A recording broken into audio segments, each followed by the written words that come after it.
सिंधुदुर्गातील किनाऱ्यावर होणारा पाणबुडी प्रकल्प गुजरातला जाणार, वैभव नाईक यांचा दावा।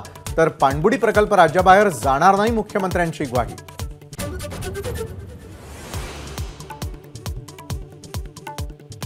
जयंत पाटील भाजप बरोबर येणार असल्याने मंत्रिमंडळाचा विस्तार थांबला होता।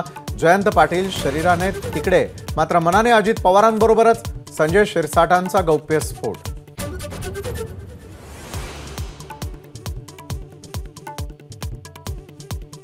रेव पार्टीवर ठाणे पोलिसांची धडक कारवाई। एमडी चरस गांजासह अंमली पदार्थांचा वापर, 100 जणांवर कारवाई।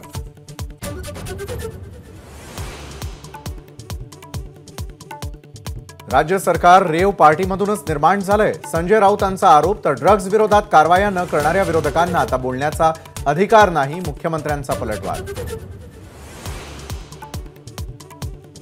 संजय राऊतांचं गृहमंत्री देवेंद्र फडणवीसांना पत्र। फॉरेन्सिक प्रयोगशाळेमध्ये डीएनए टेस्टिंग किट्स उपलब्ध नसल्याची केली तक्रार।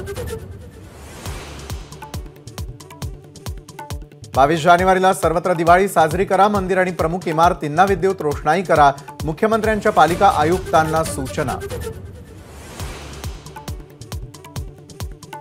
प्रकाश आंबेडकरांनी शरद पवारांची भेट घेतल्याची चर्चा। पुण्यामधल्या मोदी बागेत खलबतं, मात्र प्रकाश आंबेडकरांकडून भेटीचा इन्कार।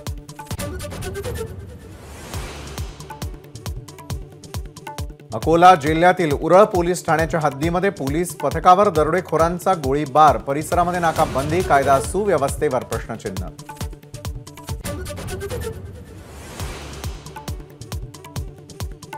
थर्टी फर्स्ट करा, पण दमानं आणि संयमानं। मुंबईमध्ये 5 जानेवारीपर्यंत जमाव बंदी, फटाके, बँड आणि लाऊड स्पीकर्सलाही मनाई।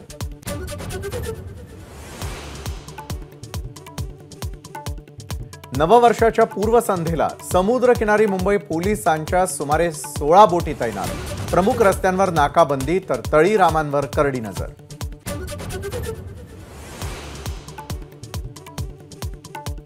राज्यामधील 40 दुष्काळी तालुक्यांना दिलासा, कर्ज वसुलीला स्थगिती आणि पुनर्गठनाचे आदेश।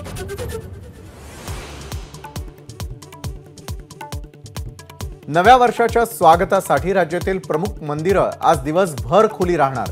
सलगच्या सुट्यांमुळे शिर्डीमध्ये भाविकांची गर्दी।